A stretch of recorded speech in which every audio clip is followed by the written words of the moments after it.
ကျွန်တော် YouTube ကနေဒီ business ဆောင်ရမယ်ဆို Google Ads account ဖွင့်ပေးရတယ်ပေါ့နော်ဖွင့်တဲ့အခါမှာဆိုအရင်ကဆိုရင်တော့ဒီ Google Pin code ကိုဒီတွဲဆိုတဲ့10လောက်ရပြီဆိုတာနဲ့တော့ပုတ်ပေးတယ်ပေါ့နော်အခုကအဲ့လိုမဟုတ်တော့သူက ID verify လုပ်ခိုင်းတယ်ပေါ့နော် verify လုပ်ပြီးကမှပဲကျွန်တော် Pin code ကိုပို့ပြီးတော့မှာပေါ့နော်အဲ Google မှာ payment profile ဖွင့်ပြီဆိုရင် verify လုပ်ပေးရတယ်ပေါ့နော် Apps account ဖွင့်မှာမဟုတ်ဘူးပေါ့နော်ပုံမှန်မိတ်ဆွေတို့ Google Play Store ကနေပြီးတော့ဒီ visa card တွေချိန်ပြီးတော့ software တွေ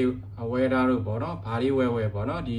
verify တောင်းနေပေါ့နော်အဲဒါမျိုးဖြစ်နေတယ်ပေါ့နော်အဲ့တော့ကျွန်တော်အခု Malaysia account တစ်ကောင်မြန်မာ passport နဲ့ verify တင်ကြည့်မယ်ပေါ့နော်အဲ့တော့မရဘူးဆိုရင်တော့ကျွန်တော်တို့တိုင်းပတ်နိုင်တယ်ပေါ့နော်ကျွန်တော်ဒီမှာ verify now ကိုကျွန်တော်တစ်ချက်နှိပ်ပြပေးမယ်ပေါ့နော်ဒီခါမှာဆိုရင်ကျွန်တော်ဒီပုံမှန်ဆိုရင်တော့သူက verify တောင်းတဲ့အခါမှာဆိုရင် address တွေပါတဲ့ဒီ ID နဲ့ verify လုပ်အောင်ပါပေါ့နော်ကျွန်တော်ဒါကြောင့်မို့ကျွန်တော် Malaysia permit နဲ့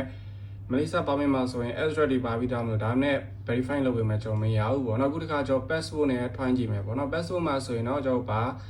address မှာမပါဘူးပေါ့နော်ကျွန်တော်မြန်မာ issue country မြန်မာဖြစ်တဲ့အတွက်ကျွန်တော်ရမရကျွန်တော်ထပ်ပြီးတော့ထွန်းကြည့်ရမယ်ပေါ့နော်အဲ့တော့ဒီမှာ upload လုပ်ပေးရမယ်ပေါ့နော် okay upload လုပ်ပြီးတော့ကျွန်တော်တစ်ချက်စောင့်ကြည့်ရမယ်ပေါ့နော်ဒါလေးနဲ့အဆင်ပြေပါသေးဆုတောင်းမယ်ပေါ့နော်ဒီမှာ verification in progress ဆိုပေါ့နော်ဒါလေးချက်စောင့်ကြည့်မယ်ကျွန်တော် passport နဲ့မြန်မာ passport နဲ့ဆင်းပြီးတယ်ဆိုရင်လည်းကျွန်တော်နောက်ထပ်ထပ်ပြီးတော့တင်ပေးမယ်ပေါ့နော်